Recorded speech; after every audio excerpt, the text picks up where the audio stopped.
Kusuma Recording Studio, Shekhpura. Mixed by Sailendra Babu.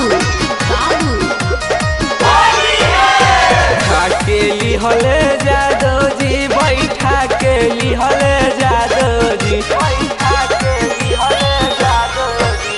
उठा केली हले जादो जी बैठा केली हले जादो जी उठा केली हले जादो जी बैठा केली हले जादो जी अपना खटाल में रंग डाल दिहले जादो जी अपना खटाल में रंग डाल दिहले जादो जी बेरी बेरी फोन कके कहलस हमके जादो जी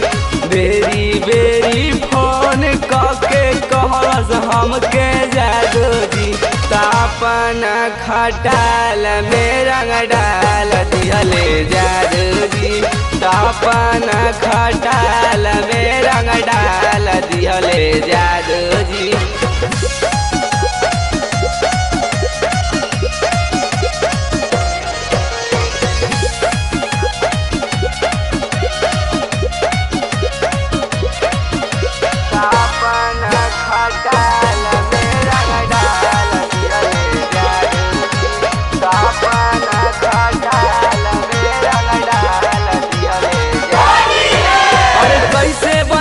कवन हाल कइले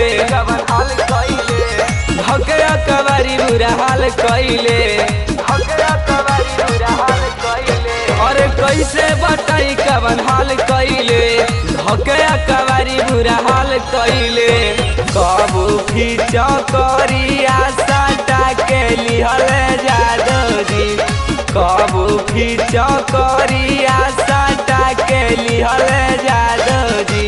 अपना खटाल में रंग डाल दिहले जादो जी अपना खटाल में रंग डाल दिहले जादो जी